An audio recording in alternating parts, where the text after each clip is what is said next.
England, senior lecturer in the Gateshead Seminary, as well as close Talmud of Mashgiach Rabbi Solomon Zatzal.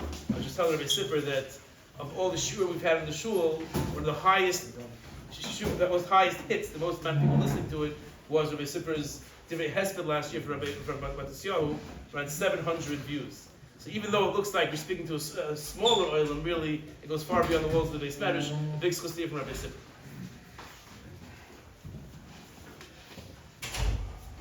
Thank you very much. Last year when I gave the Hesped, I was hoping I'd have another opportunity to speak gute Sachen, schöne Sachen in a good time. So I must share with you a little background to this year today. When we first came to Florida, that means we came for my son's chasna approximately 19 years ago. It was a Shabbos afternoon, and my wife and I went for a walk. And we went for a walk, a Shabbos spazier, and we went to the park.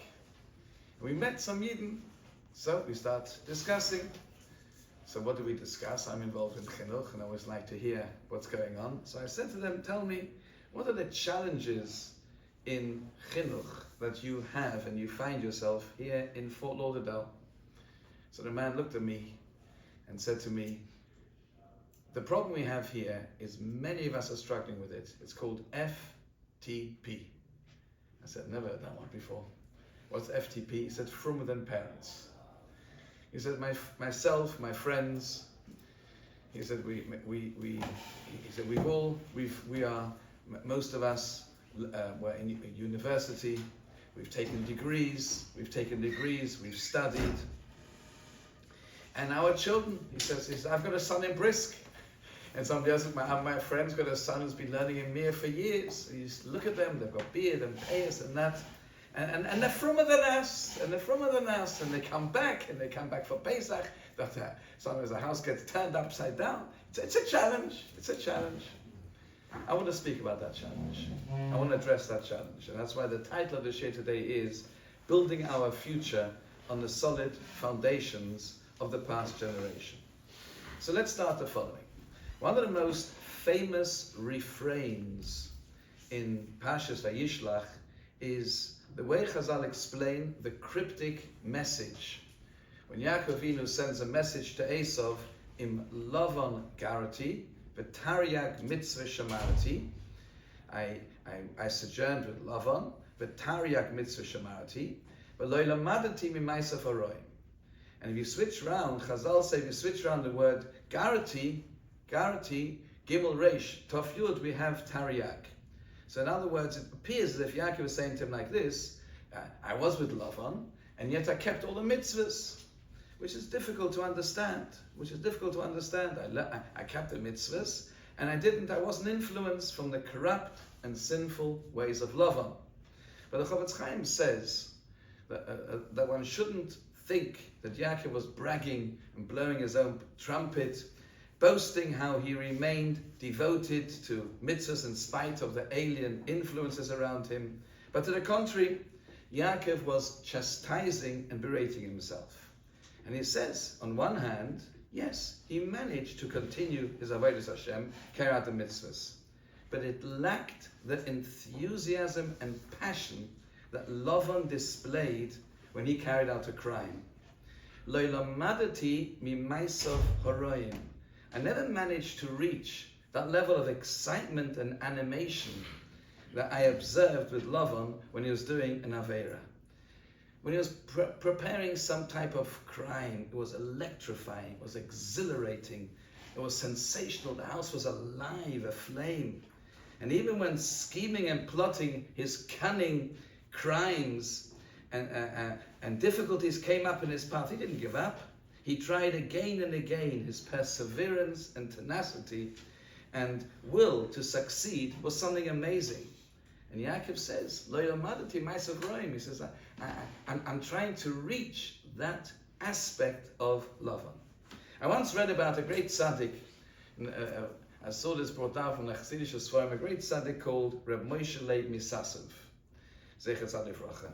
And he was involved with a mitzvah which was at that time very prevalent, the mitzvah of Pidyon Shavoyin, when they would kidnap somebody and they would want to ransom. redemption of Jewish prisoners by, on occasion, having to raise colossal funds, bribing the jailers, and one time, after carrying out Herculean efforts, investing countless hours, several sleepless nights, he failed, and the kidnapped prisoner was taken to another town.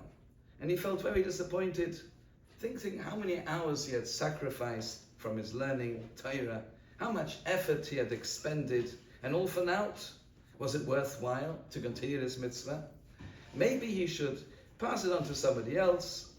And whilst he's in deep contemplations, a knock on the door, in a neighboring town, there's a Jewish horse thief who had been caught red-handed and was sitting in jail awaiting sentence. And the people of the town were very concerned that this wasn't the first time he was caught. The minimal punishment would be a public flogging, but chas v'sholom, it could be much worse than that. Because this man evidently was refusing to show any signs of remorse or regret. So Ramosha Sassev, Ramosha Leib heads for the prison, gives the guards some money, and was let in to see the Jewish thief. He tried his utmost to get this man to show some signs of his intentions to start leading an honest life. He reminded the Ganav how he had been whipped and punished, and the embarrassment that it brought to the family. The Ganav responded, Rebbe, he said, I'm onto a good thing.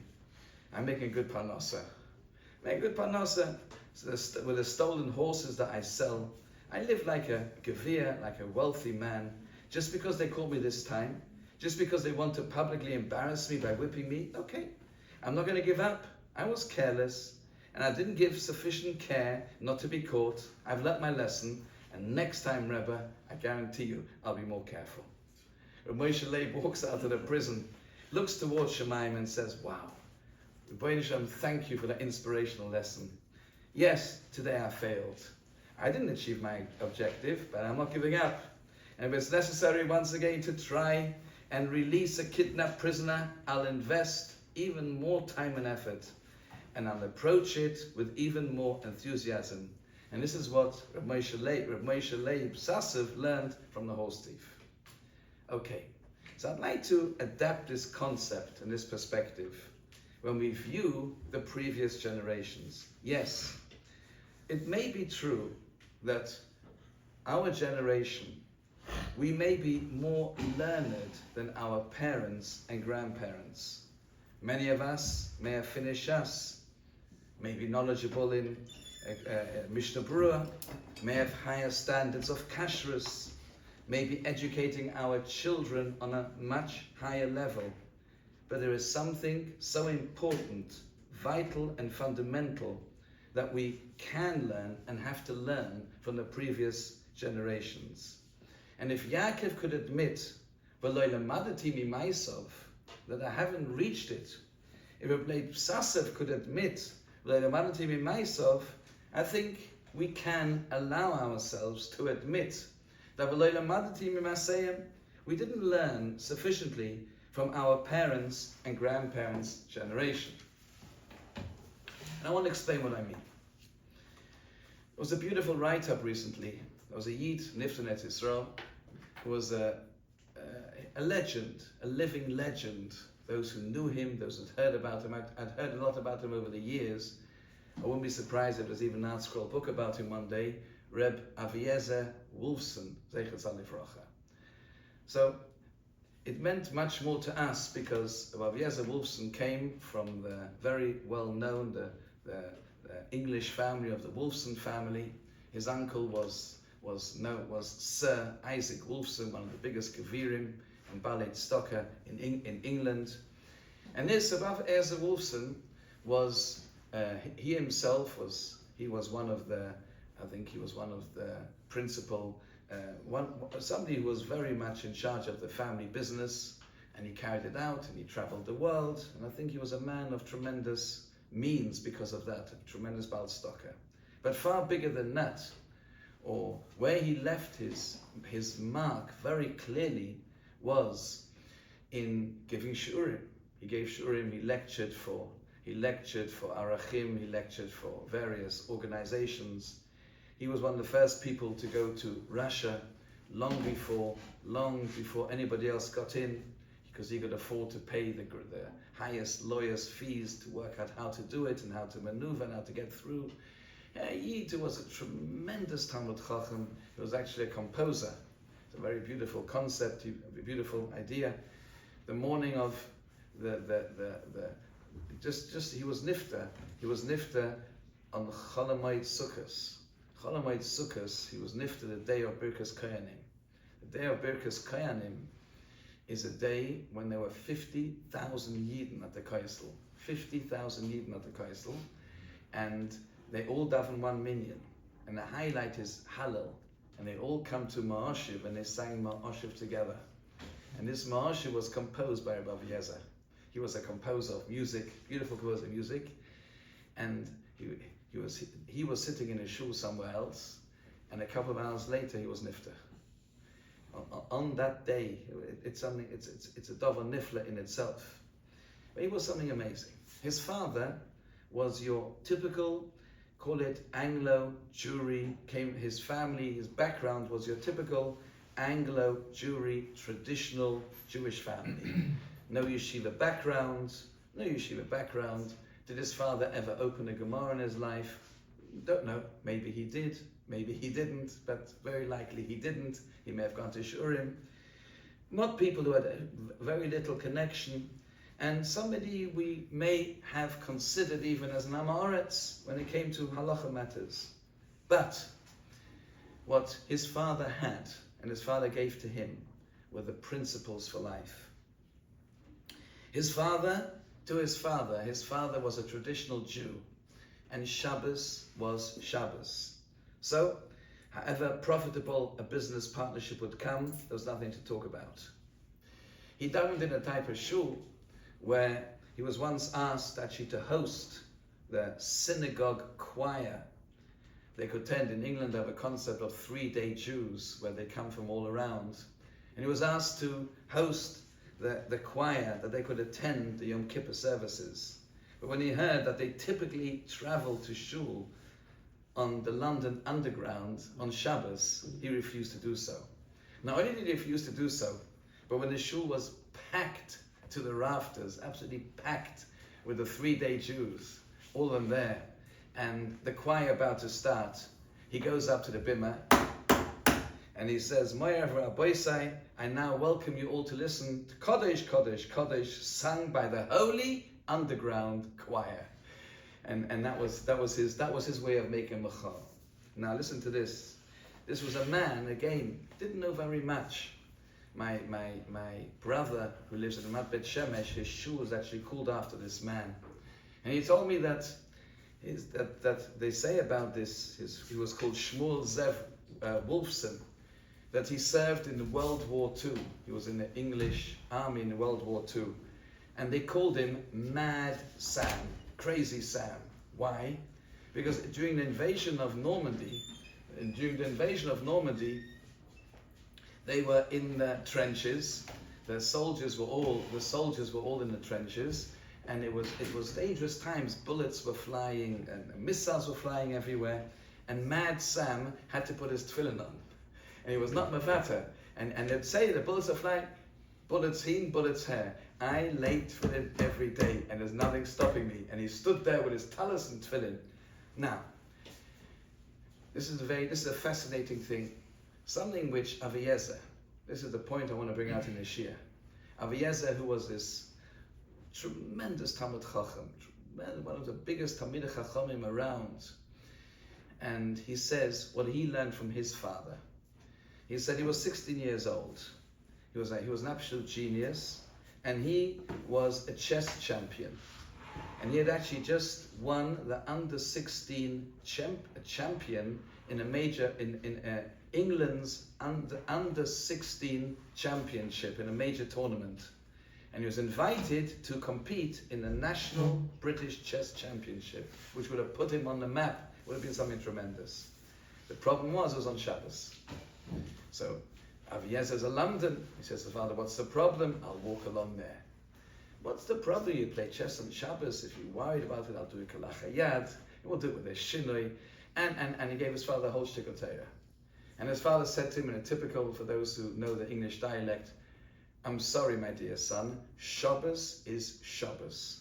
And you're not going to go and play any championship on Shabbos. It doesn't fit in with Shabbos.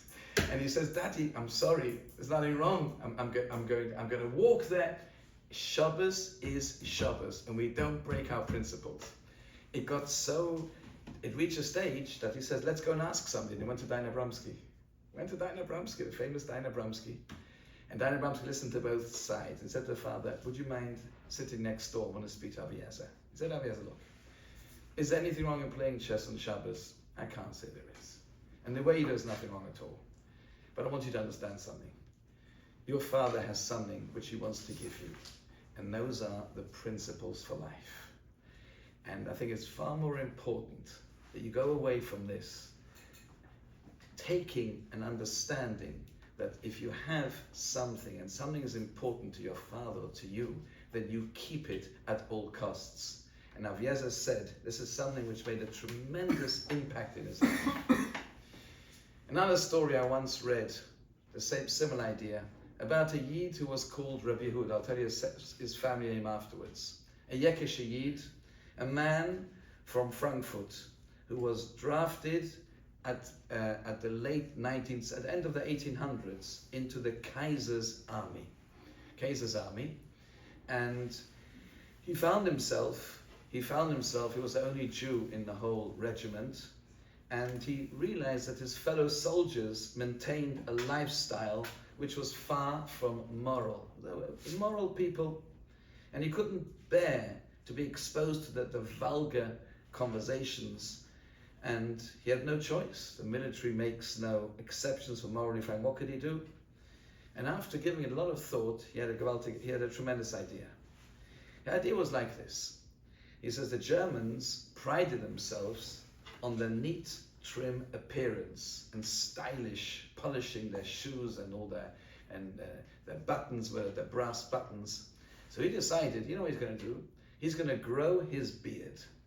But he's going to just let it grow, just wild, however it grows. He's not going to comb it. He's not going to trim it at all. It's going to grow wild.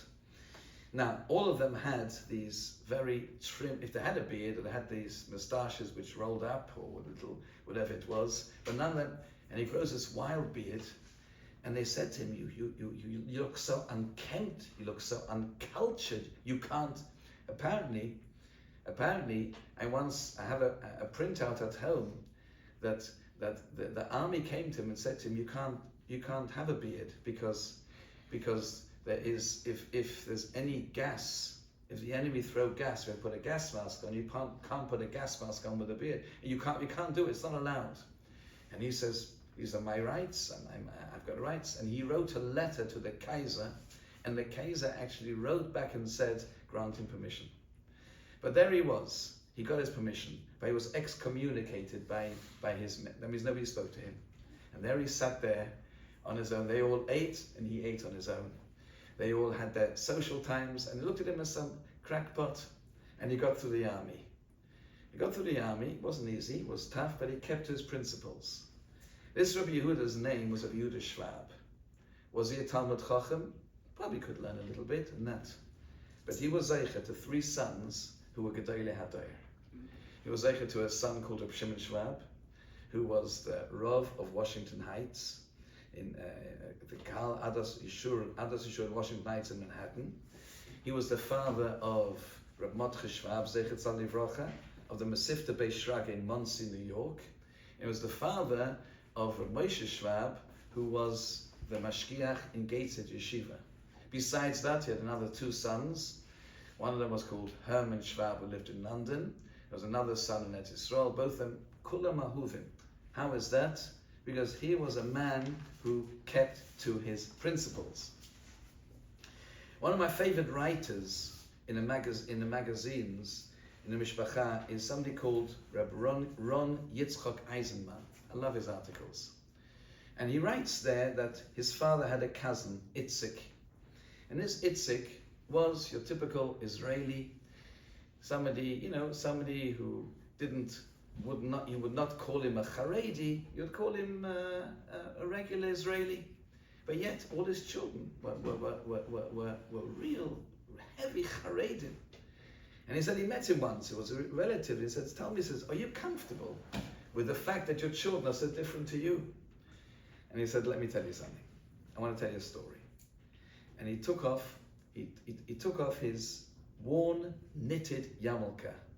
And he said, this yarmulke belonged to my grandfather. It was my grandfather's yarmulke. And I'll tell you, and he wore it when he came here after the Holocaust. And he told me the following. Itzik said the following. He said he was a soldier during the Yom Kippur War in 73, and the Egyptians captured him and his tank crew. And they tortured the Israeli boys terribly, to such a degree that they decided they can't take this torture any longer. And they had some little sachets of poison, and they all decided together, we're going to call it a day, and we're going to take a sachet. But if we do it, we're not going to leave the Egyptians anything of value, and therefore, before they ingest the poison, they're going to destroy their clothing. And as I am removing my clothing, suddenly my grandfather's couple, yarmulke, falls out of my pocket.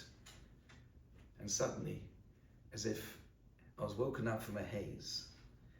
And I said to my friends, you know something? You may not know this, but my grandfather was tortured by the Nazis. And before he died, he gave me his yarmulke. And Itzik asked all those years ago to his grandfather, tell me, Dad, why do you wear this couple? I wouldn't call you a religious man. I wouldn't call your lifestyle religious. He says, look, I know very little. I was taught very little. But I know that a Jew wears a yarmulke. I know a Jew wears a yarmulke, and that's it. And that's to me is my, and I'm not giving up on that. And I'm a Jew, and I'm holding on to that. I mean, throw in a beautiful story. My father, Zecher Tzaddik Livracha, had a friend in London called Mr. Bornstein. This Mr. Bornstein also served in the British Army, and he had no connection to Yiddishkeit at all. Came from a conservative family, no connection at all, knew nothing at all. And they were caught by the Germans, or they were being surrounded by the Germans. And the commandant said to them, the sergeant major said to them, now the Germans are going to catch us, and what they're going to do is they're going to separate Jews and non-Jews. So the non-Jews have no problems. You'll go to power camps, prison of war camps. You won't be sent to that. But he turned around and says, Bornstein, you've got a Jewish name. From now onwards, you're not Bornstein anymore. You're Jack Smith. Okay? Bornstein nods. German comes along, and he goes to each one. Name, name. And he comes to this Bornstein, and he says, Name. And he says, Bornstein. And the German says, Jude? And he says, yeah, Jude. I'm Jewish. How he survived, I don't know. But my father asked him, said, why did you do that? Why did you do that? There's no din anywhere that you got to give your life away and say, so you're Jack Smith. You got to say it. He says, look. He says, I know very little about Judaism, but I'm a Jew. And one thing I know is my name was Jewish. I'm not leaving go of that. This is, and he said to his friends, my grandfather's kippah gives me that inspiration. And that is, we're a Jew. And if we're a Jew, there's going to be a better tomorrow. We're not giving up. I'm not taking this poison. Who's with me together? And none of them took it. Sometime afterwards, the very next day, I'm not sure what this organization is, something called the Red Crescent informed the Egyptians that they knew about the prisoners, they couldn't torture them anymore, and 6 months later they were liberated. That is some of the standards that we learn. I once read an article years back from Rabbi Yaakov Horowitz. It was a brilliant article. And he says that he was once had to speak at a chasna, and he turns around to the grandparents. There was Kanai Nahar at the top table, there was a group of elderly Yidden, and looking around, you could see very clearly that this was the older generation, and there was the younger generation. And the older generation belonged to a generation of, as we said before, where they weren't so learned, they didn't know so much, and they hadn't been through the yeshivas and the koilim, and they weren't busy with their dafei yomi and their deer shoes, and they were what you call pashta yidden. And he felt maybe that they were not getting the correct respect that they deserved. So he said like this. So I want to tell you all something he said. When Moshe Rabbeinu Moshe Rabbeinu said to Klal Yisrael, Ma Hashem Elokecha, what's HaKadosh Baruch Hu want from you? Ki im liyira. Yira Shemayim. Ki im. And the Gemara says it's not something small, but he said there's a very important point here. He says, maybe we should be taking some advice when we bring up our children. He said, we all have what's called a limited mental bandwidth. We can concentrate on a few things at a time. He says, Moshe Rabbeinu wants to teach us, what are the underpinnings of Yiddishkeit? Emunah, Mesorah, and Yira Shemayim. And he turns around to the top table, and he says to these people who may have been living all their life with the same complexes as those Yidden that I met here in Fort Lauderdale, who told me that FTP, our children are frommer than us. He says, I want to tell you something. He turns to these grandparents. I think you and your generation, when you passed the Torah values onto us, you did something tremendous. Because you taught us things that we'll never forget, hopefully. You taught us that we have to be a mensch. Be a mensch. That we have to know, verbring nicht die Zeit, don't waste your life. Make a Kiddush Hashem wherever you go. Don't ever forget you're wearing a yarmulke and people know you're Jewish. Get an education, be self-sufficient. These simple themes encapsulated the major components of our tradition. I'm sure you said your children remember your Seder night. You didn't share profound divrei Torah with us, but your eyes brimmed with tears when you spoke about our glorious tradition. You rarely spoke about your generation's extraordinary success in rebuilding your lives after the Holocaust, but you taught us by example what it means to sacrifice for Yiddishkeit and how you should treasure the gift of freedom that you were denied. You didn't deal much with scholars of Paranossa, but you stressed the importance of being of Ehrlichkeit, living below one's standards and giving tzedakah. Since your guidance dealt with very basic and broad themes, there was little of the confusing blend of halacha, minig, chumrah that can take place and groping, and sometimes leaves our children groping for an understanding how to prioritize. There were no mixed messages because you lived these values each and every day of your lives, and you lived them honestly. People often ask me why we seem to be having far more problems raising our children than you did in your generation. One answer could be you gave over a few clear messages, and you lived those messages. He says that you'll know this better than I do, on April 23rd, 1985. What happened then, Norman? Something with Coca-Cola? Oh, that makes that word. Sorry? Is it Pesach? No, Coca-Cola then set out its New Coke. Oh! A New Coke, which was a sweeter version of the soft Coke, but it was a spectacular failure, and Coca-Cola's sales plummeted.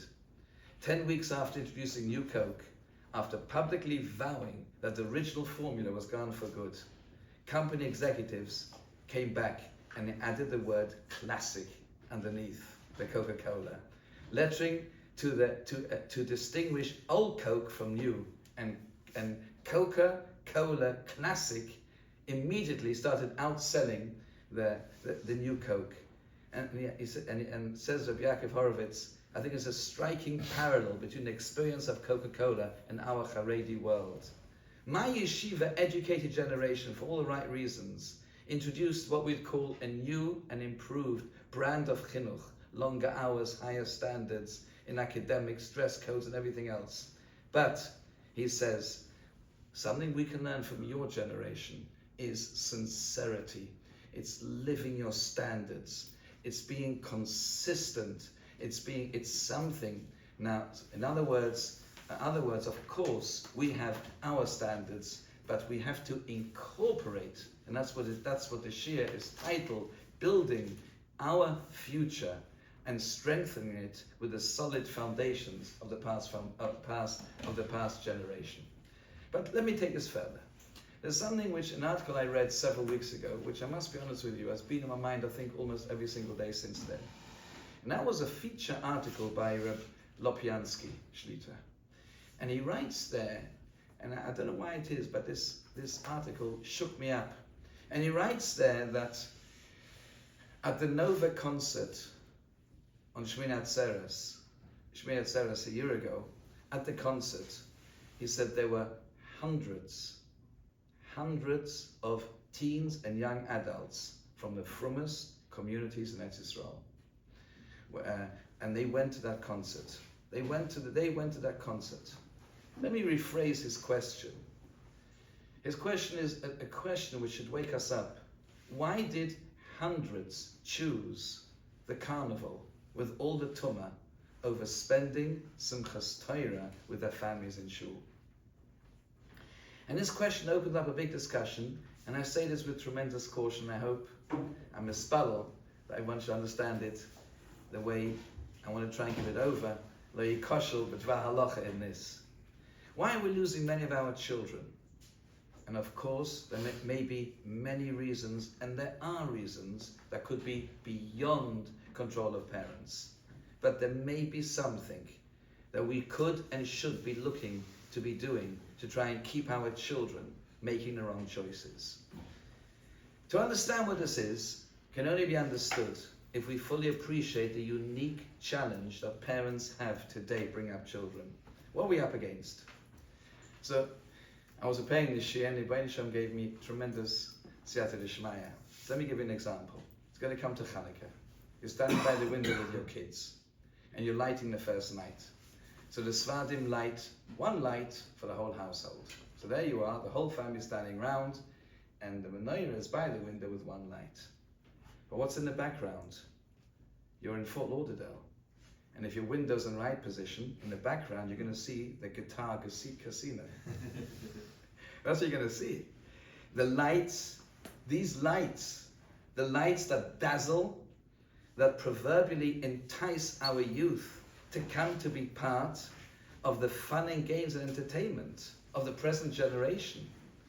How do we as parents educate our children to appreciate this little light of the menorah in the backdrop of the billion-dollar illuminated edifice, enticing them exactly as the Yevonim attempted to thousands of years ago at the time of the story of Hanukkah? So, this morning I'm davening in Rabbi Edri's shul, and I go up to somebody there, I'm not going to mention his name, you'll see soon why not. Anybody who wants to know the name is welcome to come to me afterwards. One of the people there one of the Rabbonim there, and I shared with him this observation. This hit me, this contrast of this single. And he said to me that he is very busy with Geirim, conversions. And he's brought many people through Geirus. And he said he's challenged many of them. He says, what brought you to Geirus?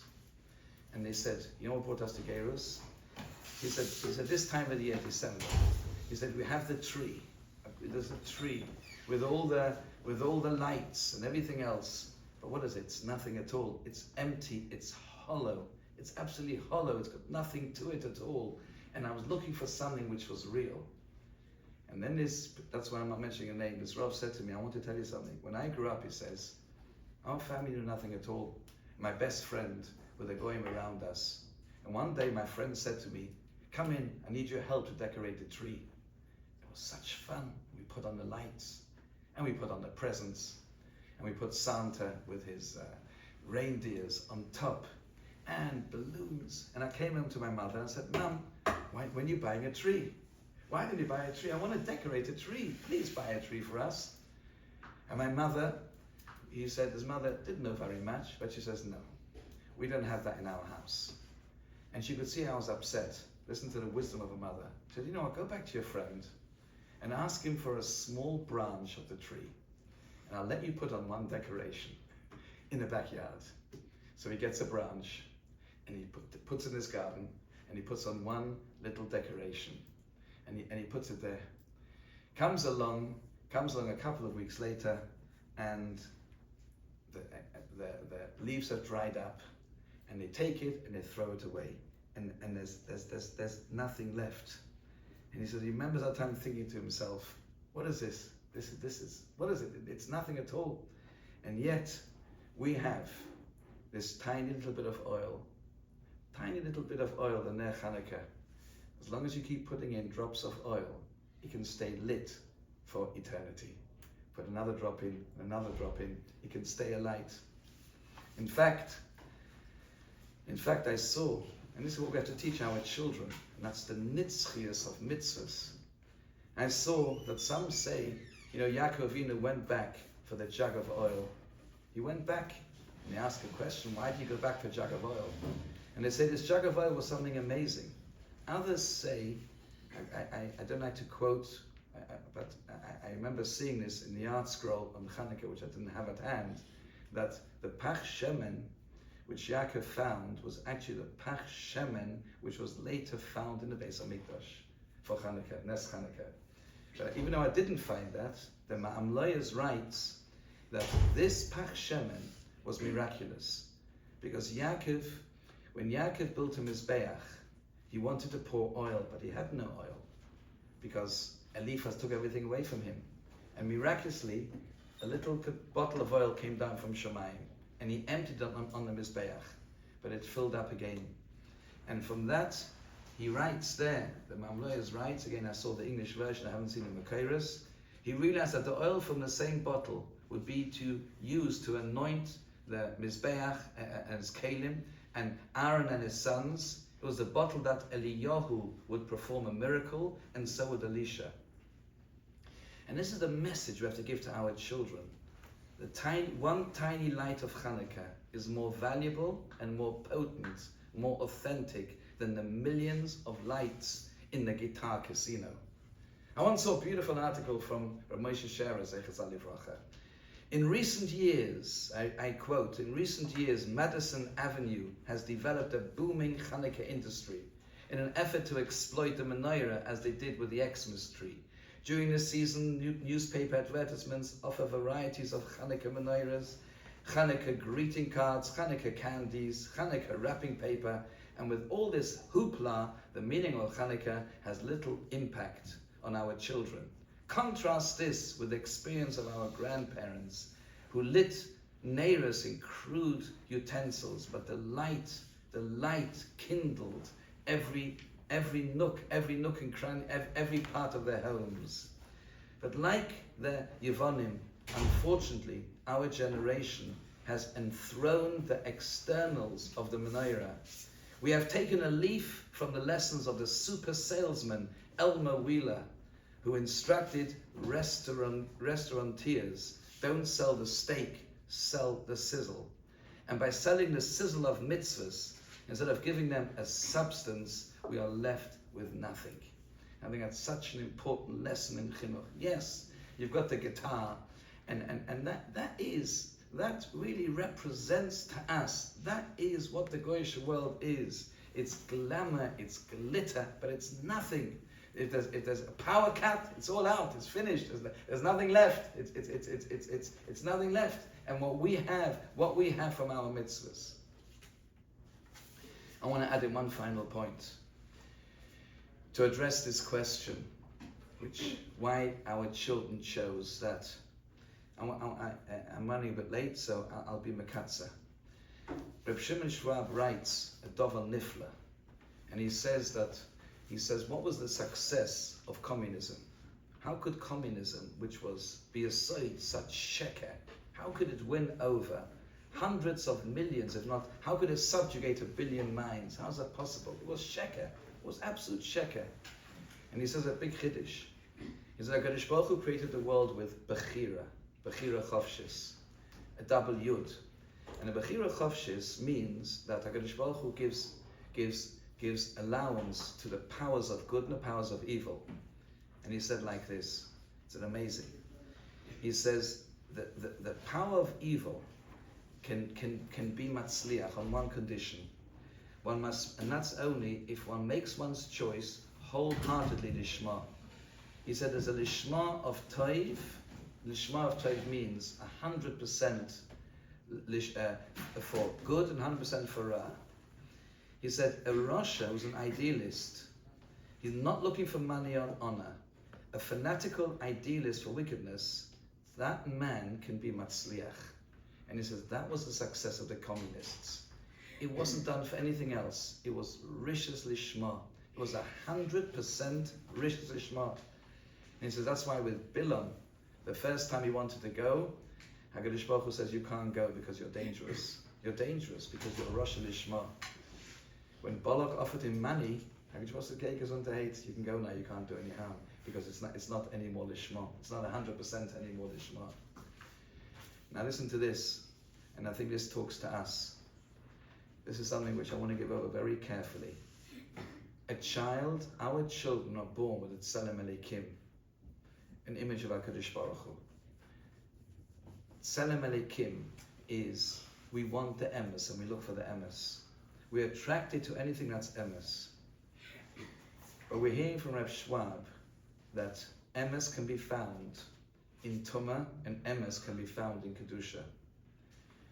These teenagers, young teenagers, adults who went to the carnival, yes, the carnival was the utmost sheker and tumah.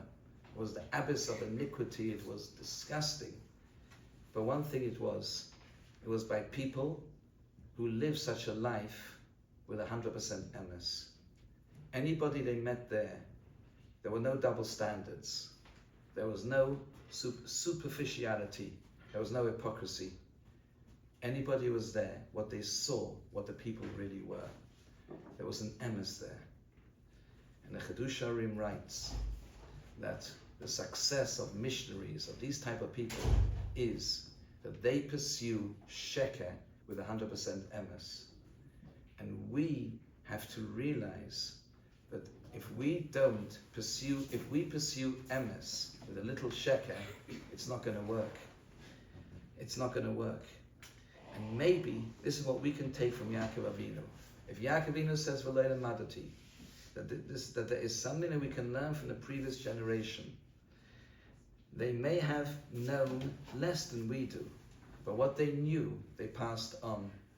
These Yidden of the old generation, whatever they knew, it may have been it may have not have been a lot, but what they knew, they kept with an emes. It was an emes. And that's why we are here today, because they gave us over. We as parents, mechanchim, members of each shul, have to ask ourselves, how do our children perceive us? On one hand, we are Baruch Hashem living a life of Torah and mitzvahs, but is it emes with emes? Are we living up to what we tell our children or demand from them?